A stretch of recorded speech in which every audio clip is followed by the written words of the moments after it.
दाखिल खारिज प्रक्रिया जो है वो दो ही केस में किया जाता है। पहला केस वो होता है कि जब आप किसी से ज़मीन को अगर खरीदते हैं, ठीक है, खरीदते हैं। दूसरा ये होता है कि अगर आपका संपत्ति जो है अपने परिवार का है और आप उसका हिस्सा को अलग करते हैं, तो ये दो जो है यहाँ पर। अब इसके जो नियम हैं, जो नए नियम हैं, यानी उसमें क्या होता है और क्या होगा, तो चलिए उसको समझते हैं। देखें, अगर मेरा संपत्ति वो जो है वो पैतृक है और हम उसका दाखिल खारिज कराना चाहते हैं, तो उसका सही मतलब यहाँ पर क्या होगा कि कोई भी पैतृक संपत्ति को अब जो है, यानी ये सारा संपत्ति जो प्लॉट आप देख रहे हैं ये सत्य प्रकाश के नाम से है, और इस पैतृक संपत्ति को विनय प्रकाश, विवेक प्रकाश जो है वो अपने नाम पर एक समय में कराए।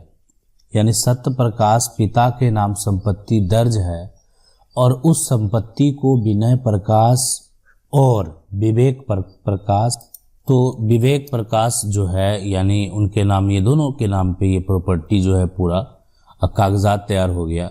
लेकिन आने वाले समय में अब उनके जो जनरेशन, जो उनके बच्चे हैं, वो ये चाह रहे हैं कि अब उनके नाम पर वो संपत्ति दर्ज हो जाए।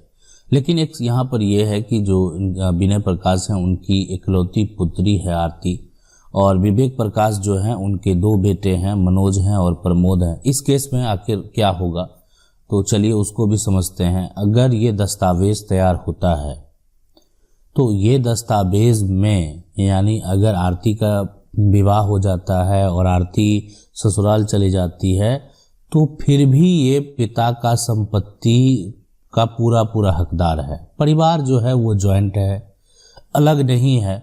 उस केस में अगर मान लेते हैं कि आरती के द्वारा एक रिलीज डीड तैयार कर दिया जाएगा, है ना, संपत्ति का हक त्याग का जो है दस्तावेज अगर तैयार होगा, कानूनी रूप से किसी प्रकार का कोई वसीयत तैयार होगा, उस केस में जो है, या जो संपत्ति अपने नाम पे आप ट्रांसफ़र करा रहे हैं उसमें जो है उनके जो उत्तराधिकारी है उनका किसी प्रकार का कोई ऑब्जेक्शन नहीं होगा, तो उस केस में वो संपत्ति मनोज और प्रमोद के नाम जो है वो ट्रांसफ़र होगा।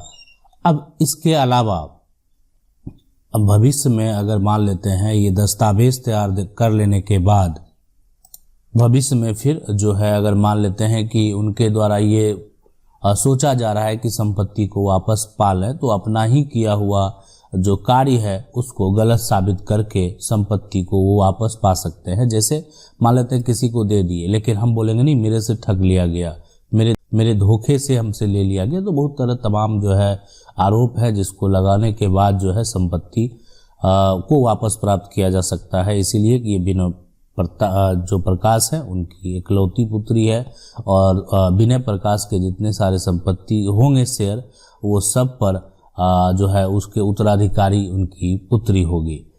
अब यहाँ पर जो विवेक प्रकाश है, मनोज और प्रमोद हैं, तो ये अगर अपने पिता के नाम की संपत्ति को अपने नाम पे ट्रांसफ़र कराना चाहते हैं, तो इनका जो दस्तावेज होगा वो दस्तावेज एक इस प्रकार से दस्तावेज होगा जिसमें कि इनका जो भी शेयर है वो सारा कुछ मेंशन रहेगा, और लेकिन यहाँ पर जो इनके यहाँ पर पिता हैं अगर वो हैं अभी, तो उनका एक नो ऑब्जेक्शन भी उनको चाहिए, इसलिए कि वो अपनी संपत्ति को, अपने पिता की संपत्ति को अपने नाम पर कराना चाह रहे हैं।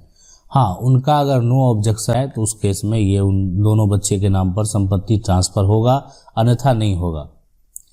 लेकिन अगर ये नहीं है तो सिर्फ इनका जो है एक मृत्यु प्रमाण पत्र ही जो है वो काफ़ी है, उसके बाद आप संपत्ति को ट्रांसफ़र करा सकते हैं, और वह एक दाखिल खारिज प्रक्रिया होता है। इसीलिए कि सबसे पहले सरकार का जो रजिस्टर होता है उसमें किसी और का, यानी आपके पिता का नाम दाखिल होता है। अब उस दाखिल के नाम को काट करके, यानी क्या कर दिया जाता है, आपका वो जो है एक तरह से नया नाम जोड़ दिया जाता है, पुराना नाम को खारिज कर दिया जाता है। आशा करते हैं वीडियो अच्छा लगा होगा। वीडियो को लाइक जरूर कर दें। चैनल को पहली बार देख रहे हैं, सब्सक्राइब करके जो बेल आइकन है उसको जरूर दबा लें। मिलते हैं अगले वीडियो में, तब तक के लिए जय हिंद।